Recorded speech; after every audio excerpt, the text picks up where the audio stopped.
Hello, everyone. As I am understanding and trying to process different viewpoints on what the future holds for us, I am extremely thrilled to have with us a dear friend and a super specialist and expert from the legal perspective.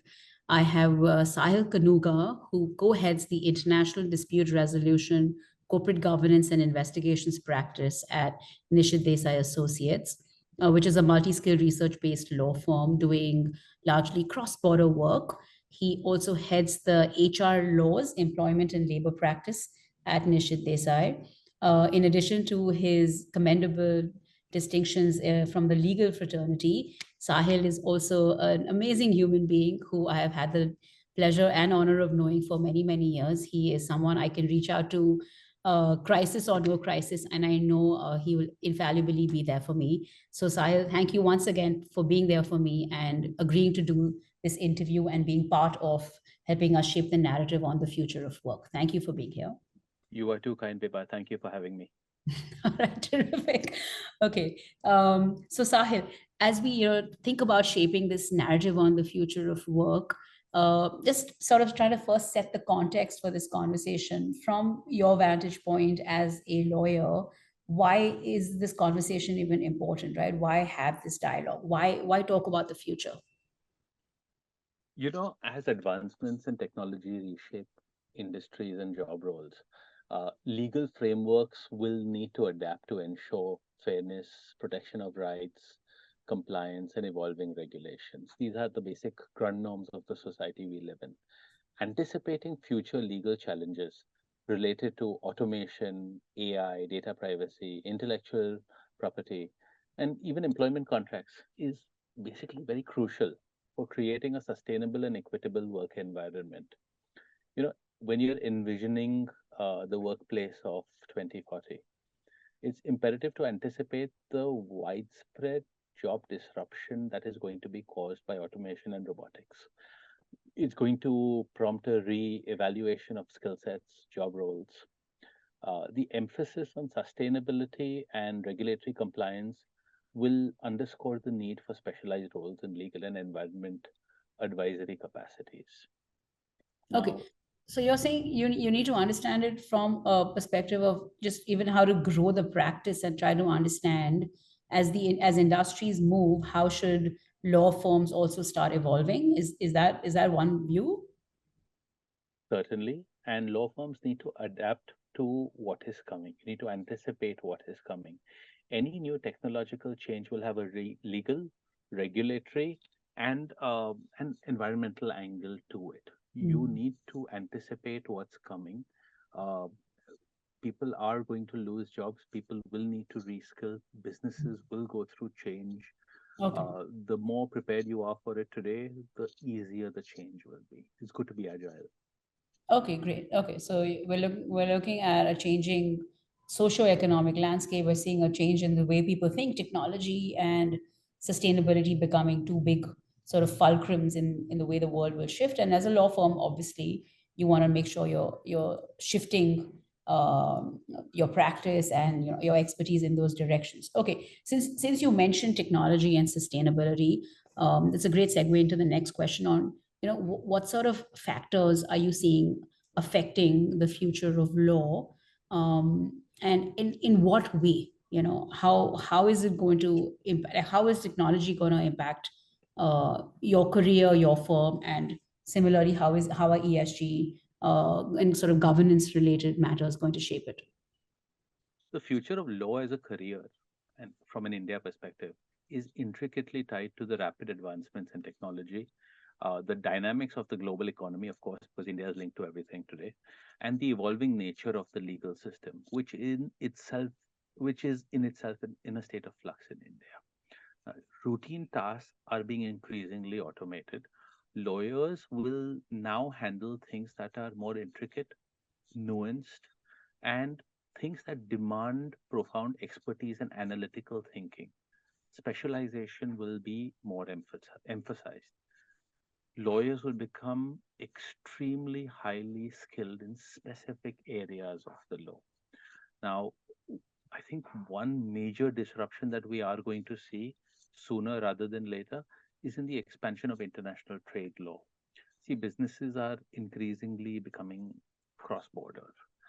There is a heightened need for lawyers who understand the complexities of this kind of cross border international trade regulation. Lawyers will not only need to understand domestic laws. So, for example, I am licensed to practice only Indian laws. I will need to understand international laws as well. I may not be licensed to practice international laws, but I will need to be able to identify where issues lie and consequently what kind of advice a client will need for that particular kind of issue when it does pop up. Uh, in this kind of situation, litigation, alternative dispute resolution is something that is going to witness a surge because legal issues are becoming that much more complex. There will obviously be some element of dispute resolution involved. People will have disputes. Government and public international law will always be crucial. That's part and parcel of what we do. Mm. Um, Essentially, you're entering into a world where lawyers who integrate technological tools into their practice will stand to thrive. Those lawyers who are resistant to change or hesitant to change will risk obsolescence. We're Mm. entering into that world. Okay, so I want to just sort of make sure we summarize what you're saying. So, from a technology perspective, you're saying you're going to need adaptation, and in terms of skill set, you're going to see law firms and the practice shift because as there's more and more technology coming into organizations, legal frameworks are still going to be required. And then you mentioned another dimension of this more flattening world that Friedman talked about so many years ago, but you're seeing more and more rampant cross-border transactions, which will require lawyers to skill in that direction and be at least aware of global laws or like laws in larger countries or those that affect interplay of countries and nations as another trend coming through. So, absolutely correct. But with the one caveat, the Okay. joker in the pack is artificial intelligence, Okay. whose impact remains to be understood. Honestly, I don't understand the impact of artificial intelligence because you're just seeing the tip of the iceberg of what it can do. And what it can do appears to be tremendous. It appears to be tremendous. Okay, so let's stay on AI because obviously there's a lot of talk about AI, and one of the first fields that they talk about when they say AI is going to disrupt sectors, they say, oh, of course, legal because contracts can be written through GPT, etc. How much are you a believer in the force of AI and GPT 4, 5, 6, and are you using this? Are you actually using GPT? Are you really seeing law firms use this, or is this bit of a fallacy that outsiders have created? Actually, we introduced our own AI bot a few months ago. It's called NAIDA. So NDA for Nisha Desai Associates and AI in there. So NIDA. It's something we all are experimenting with, and we're amazed with what it is creating. See, we're a research-based law organization, right? So we have a lot of content that's already out there. We've written research papers on a host of topics. So the content that we fed in was all stuff that we owned. Okay. And it is something that, you ask NIDA a question and she throws you up an answer that uh, it's based on what you have written in the past, but you can see the mind at work. And the more questions you ask, the more detailed the answers get. Now, what What, can you ask NIDA? Give me an example of what you can ask NIDA. so you can start with something as simple as what is a company under Indian Companies Act? And it'll give you the definition of it, like literally in 3 seconds. You don't even have to go to the Companies Act to get that definition. But more importantly, then you can talk about what are the methods in which you can invest into India, and it'll give you all the various routes of investing into India. You can ask things like what are the grounds on which a foreign arbitral award can be enforced. It will list out the grounds. You can talk about grounds of public policy, different case laws, and she will give you an answer. So how is that different from Google? How is NIDA different from what Google could give you? Where is the proprietary nature of NIDA coming through? She answers your question very, very specific. Okay. Uh, Again, I'm not aware of what the back end differences are between her and Google. I'm sure Sure. there are a host of differences. At the end of the day, you are not just creating another Google, right? The idea is to have some element of intelligence in there. So I think we are all experimenting with it. Let's keep in mind we are lawyers. We're not technological marvels over here. Sure.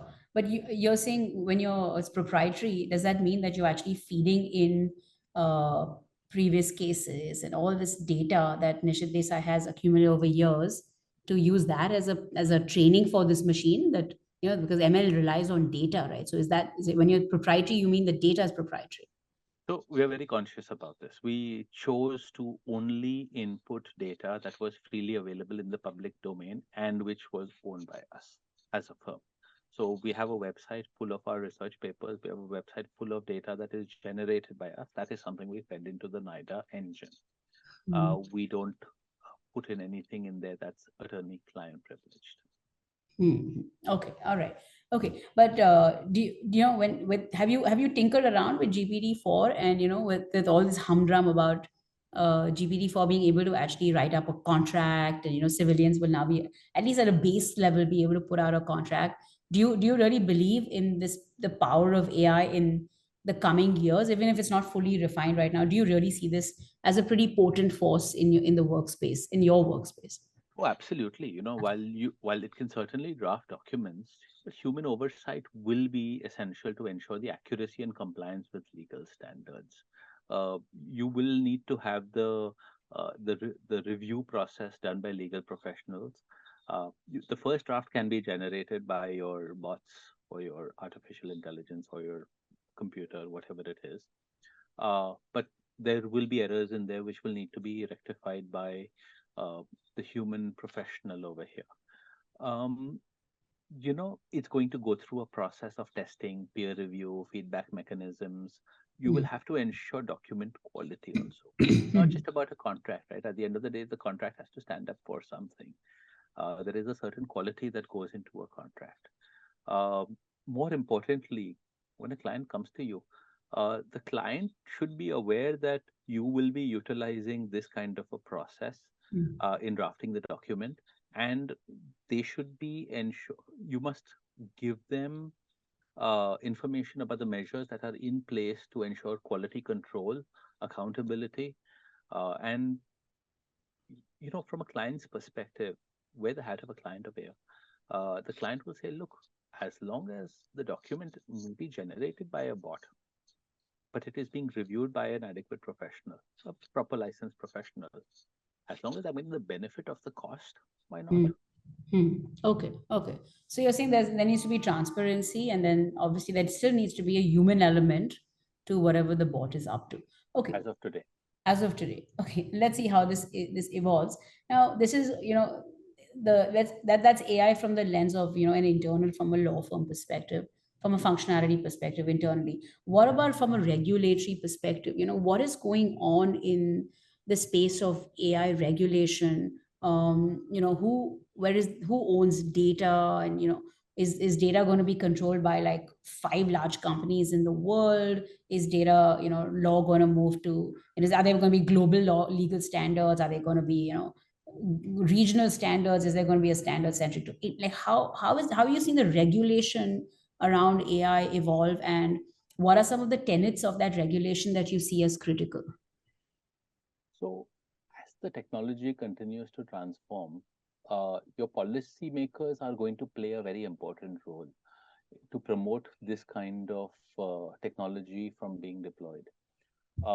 You have to keep in mind that this is an evolving landscape.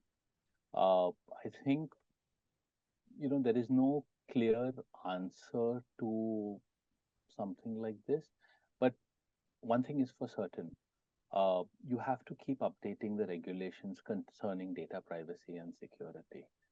There is a lot of sensitive information that is being transmitted and that is being stored in virtual spaces. You will need to deal with things like stringent encryption standards, cybersecurity protocols, and clear guidelines for data handling across the networks. This is going to become more and more important. See, one aspect is who owns the data. The second aspect is who's going to be using this data. So if I have data out there and I have not given the permission to use it, or I've given the permission without understanding the consequences of it, simply someone has ticked a box somewhere. are going to be consequences to something like this. So people need to be made aware, and there need to be regulations in place. Um, you will also have jurisdictional complexities because of the virtual nature of these modern organizations.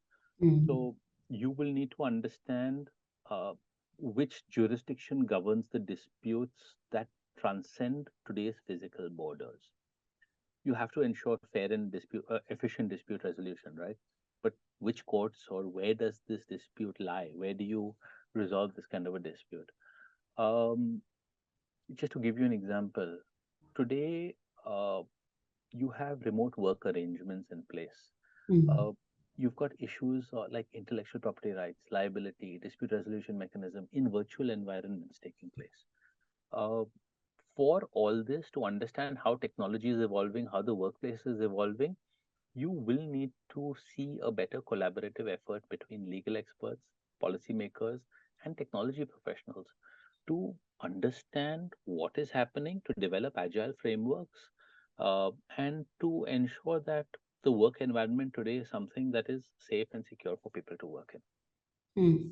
Okay, so just to make sure I understand your point on fungibility of data, it could be that the data warehouse is housed somewhere in like Portland, Oregon, but is being used by some tech firm in Gurgaon, and therefore you're saying that where the data originates versus where it's used, and then who's regulating the usage of this data. Is that what you're trying to explain?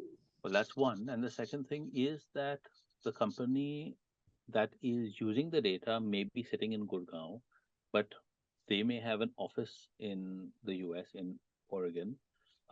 It may be stored in servers in a different country. Uh, Mm, many jurisdictions at play in this kind of a situation. So, for all mm, you know, all the three places, number one, the head office of the company in the US, number two, the place using it in Gurgaon, and number three, where the servers are located, could be in three different jurisdictions, but owned by the same global conglomerate.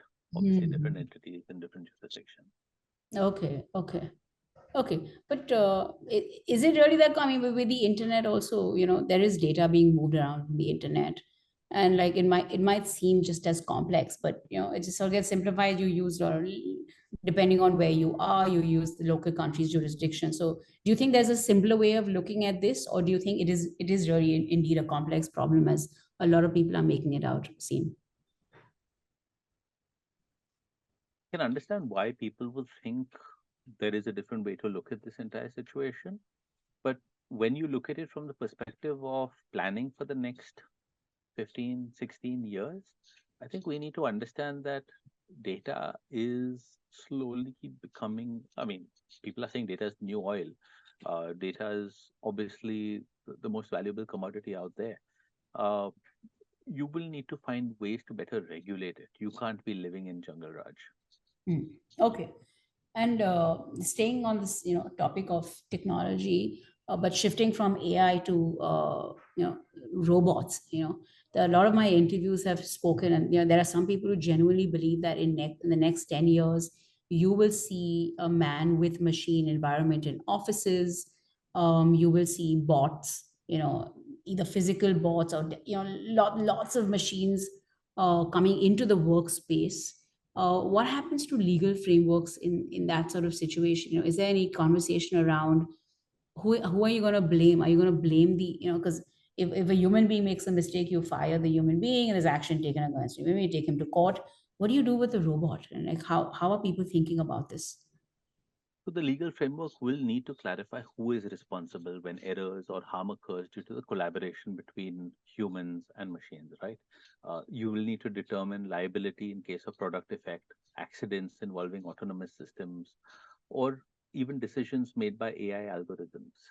The legal frameworks will have to address issues such as ownership of the algorithms, data rights, patent relates to inventions co-created by humans and machines.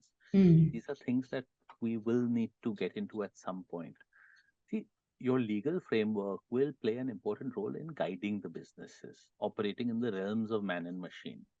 Uh, they will have to answer questions of liability, IP, privacy, ethics, regulatory compliance, contractual agreements, international considerations. Uh, What is the importance of this framework? This provides you clarity and certainty to business. Uh, Businesses today are navigating a very complex landscape of the human machine interaction. They will have to continue to innovate, and the innovation has to be done responsibly and ethically. At least that's one way to look at it, and which is why regulation and the legal frameworks become that much more important. Hmm. Is there any work, Sahil, being done in this space? Because it sounds like there's a lot of work to be done. Where are we in terms of the regulation right now? Is it, and are there movements in pockets of movements in the US and Europe as compared to India? Like what is going on right now? So, with regard to AI, if you see, there is a lot of chatter about self governance. Hmm. If you see what's happening with um, OpenAI, I think they've got self governance in place. The structure that they have is designed in a certain way. But yes, a more collaborative effort is required. And I don't think we have seen the government step in yet, the governments of the world step in as yet. Hmm. Again, this is too new and too nascent. So, It's so new again, and I'm not sure. This is my personal viewpoint. yeah. Uh, I don't know what I don't know. Okay. And you know we don't know what's going to come, but do you see this regulation as something that will get formulated at the global level? You know, are you going to have like a UN kind of body governing global AI regulation? Do you think it'll become a country specific matter, state specific matter? Like, how do you think this regulation will evolve going forward? It remains to be seen. When you had a technology come up, so take the example of cryptocurrency and bitcoins. You saw different countries adopt a different approach. Some companies embraced it with open arms. Some countries did not. Hmm. Um, it is at the end of the day a new technology. How a country chooses to embrace it remains to be seen. This is not something that the UN can, shove down the throat of member countries. This is more country specific. Okay. And you know, since you had mentioned expertise in labor laws, etc., as well, what happens to employment and labor laws to balance this new force of this automation and job creation? What sort of shifts are you seeing in labor laws as the world shifts going forward? I think what we are seeing is obviously not enough right now from a labor law perspective. But one approach that the policymakers will need to keep in mind is to invest in educational programs, excuse me, and training initiatives. The idea is to upskill the professionals. As I'm talking from a legal angle only right now. You will have lawyers will have to understand things like data analytics, artificial intelligence, and legal technology. uh, Policymakers will need to encourage the collaboration between the legal and the technology sectors. This can be done through cross industry partnerships, funding for legal tech startups, and incentives for law firms to adopt innovative technologies. Uh, the idea is to facilitate integration of technology into legal practice, create new opportunities for legal professionals, enhance their skill set, and stay relevant in a rapidly changing environment. Uh, you will also have to keep in mind that there will have to be initiatives to promote diversity and inclusion in the legal tech field. Uh, all legal professionals should have access to uh, mobility and retraining as the technology continues to reshape the sector. Okay, wow. Okay, you said a lot of things, and they all sound very interesting. I want to go a little bit deeper into the DEI component that you mentioned. Tell us a little bit about DEI and how you see that as a force shaping the legal profession. So, um, one way to look at it is merit oriented, the other way to look at it is inclusivity. I think what we're talking about today is that the opportunities that the policymakers will have to start rolling out have to be spread larger across the entire gamut of legal professionals. They will have to be inclusive in nature. You can't just roll it out to the top 5%, 10%, 20%.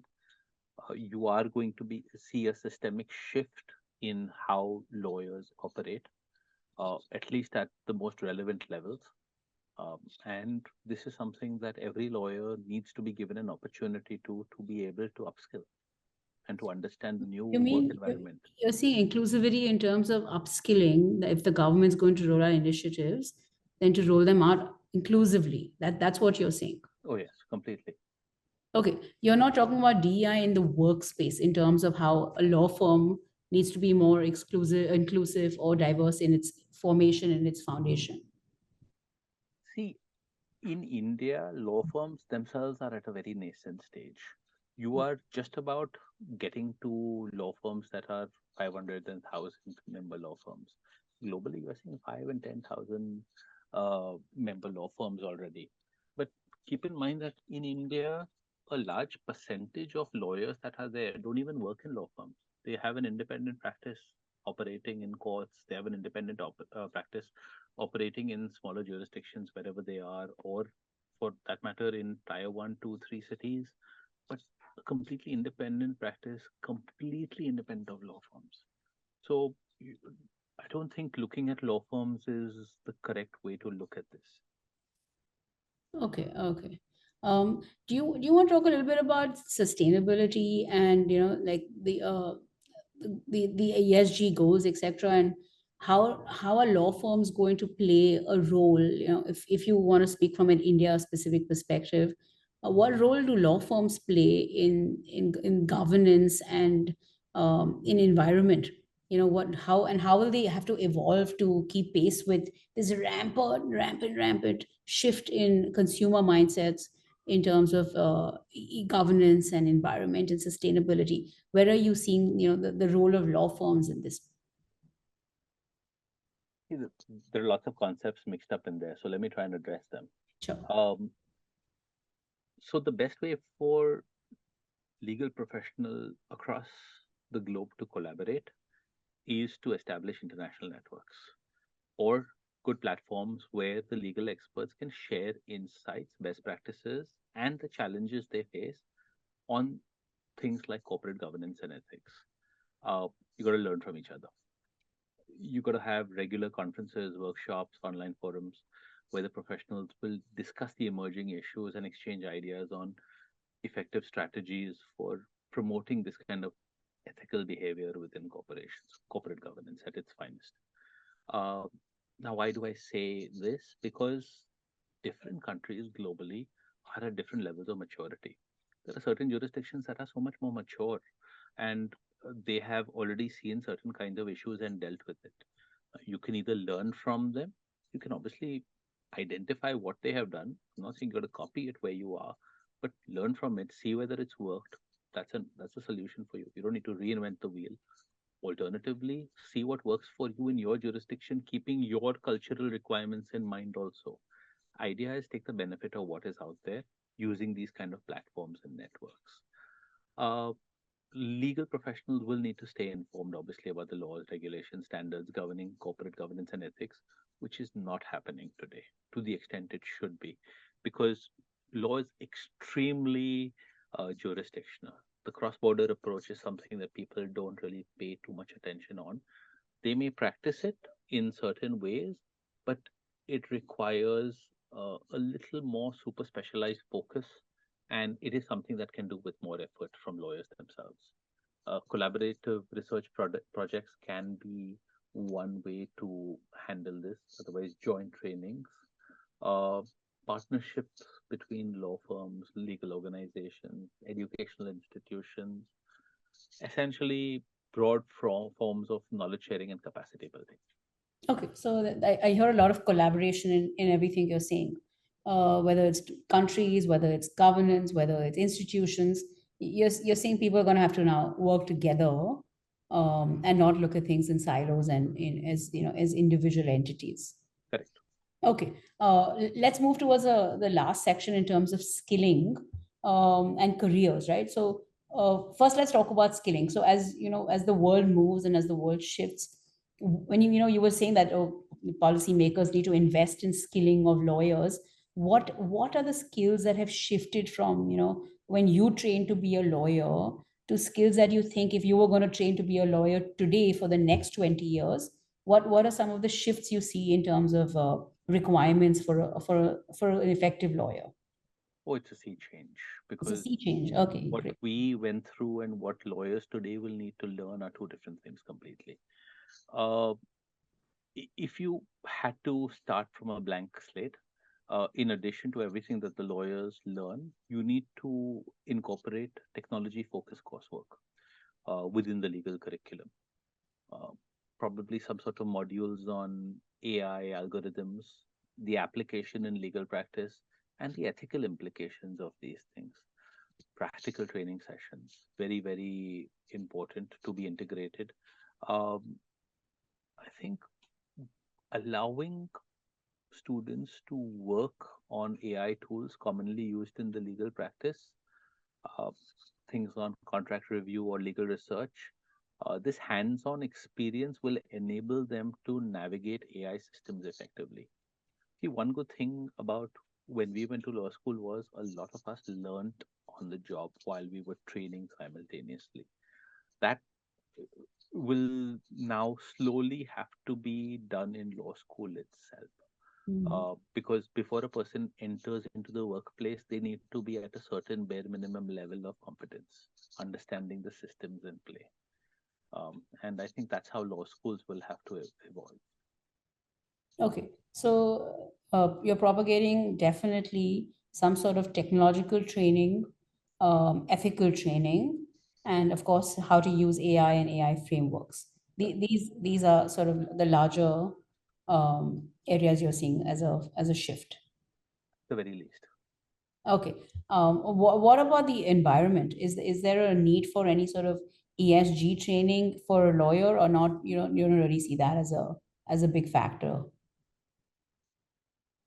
Um, I'm actually thinking about it, and look, your ESG is a very, very wide concept. You look at your environment, your social, and your governance norms.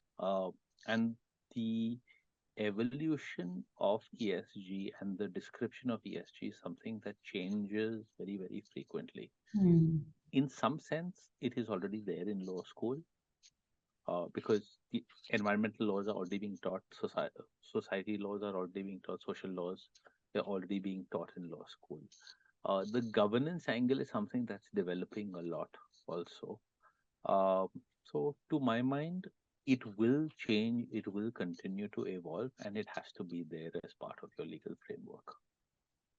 Okay, so you're saying it's already kind of embedded into the curriculum already. It is at a very basic level. It will Okay, need to be developed further. further. Okay. And continuing in this vein of talking about skill set, what are you seeing in terms of new careers developing within the legal fraternity? Are there careers you feel, or or job functions rather, that you feel will get completely annihilated? And are you seeing new emerging functions that didn't even exist 20 years ago?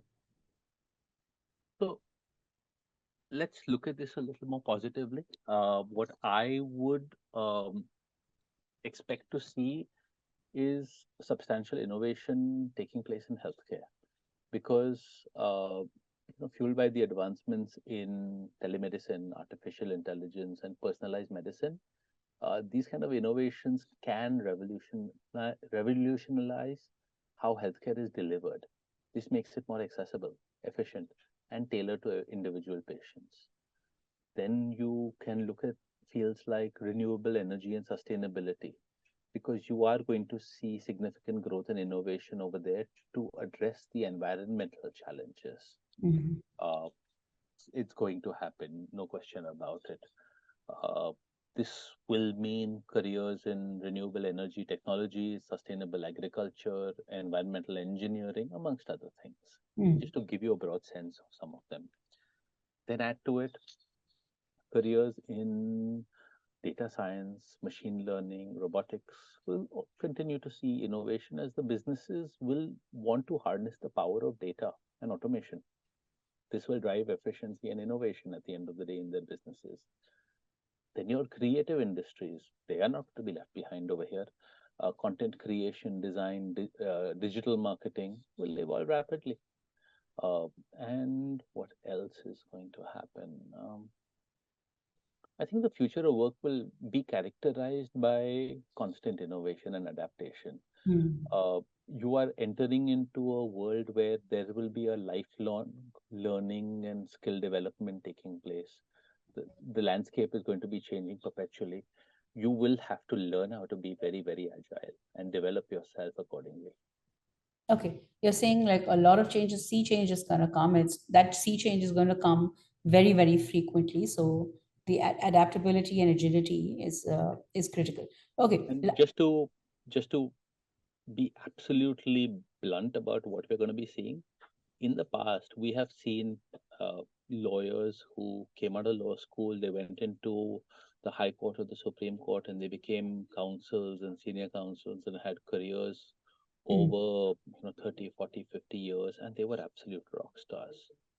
In the future, uh, you might very well see lawyers change their industry, change their focus, change their advisory preferences Hmm. over 1, 2, 3 years, just to see how agile and how adaptable they are to the rapidly changing environments.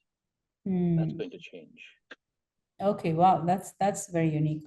Okay, last question as we close this. I've been asking everyone this question. So, from your perspective, with this regulation currently being not so formed, not so talked about, kind of abstract, are you seeing a situation in the future where, because of lapse of the legal system, everything sort of falls apart and we have this serious doomsday situation? Or are you seeing a boom day situation where you feel like, in the next 5, 7, 10 years, the world is going to be a better place. We're going to have regulation in place. We're going to very effectively harness new technologies, etc. So, are you an optimist? Are you a pessimist? Are you somewhere in the middle? Like, where do you stand in the spectrum of opinions?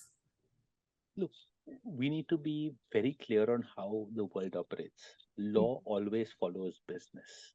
Hmm. Laws always operate a little slower than business or a lot slower than business. The best kind of businesses have been created out of thin air. Now, take the example of what we have seen globally, not just in India, I'm talking about globally. Look at things like Uber. Uber came out when people did not understand. I mean, you had taxis, you had buses, and you had private cars. Uber came out. All of a sudden, people were using private cars. The law did not provide for an Uber. There was global litigation taking place in various places, including India, including the US, everywhere it is. Similarly, Airbnb. You had hotels, you had smaller motels, and you had private residences. You did not have concepts like Airbnb. You always have regulations that come about to meet the needs of business. Hmm. So you will find that business operates in a state of flux. It will continue to innovate. There will be newer innovations that are taken care of by regulations that come up at a certain point in time. Then there will be further innovations, and there will always be litigation around it. Somebody somewhere will be litigating against it, and that will continue to essentially push for greater innovation. That's just the way the world works. Hmm. Okay, but you haven't answered my question. Are you optimistic or pessimistic? Completely optimistic. You're completely optimistic. I think we're entering into a major boom phase on how all of us operate. And the more agile we are and the more open we are to embracing newer technologies, it's going to be even more fun. Okay, terrific. I love that. I love that we ended on an optimistic note. And I think that the key takeaway from what you're saying is just be open. Change is coming. Technology is going to evolve, and as long as you're agile and open to embracing this, you're going to be in a good place. And I also like the point you raised about like law always following business. So as businesses evolve, the legal frameworks, albeit maybe at a slightly slower pace than what we'd want, but they will evolve and sort of catch up. They will. I think so. Okay, terrific. All right, Sahil, thank you so much for your time and look forward to weaving in all your narrative, your conversations into the narrative. Thank you so much for your time. Thank you for having me. It's been a pleasure.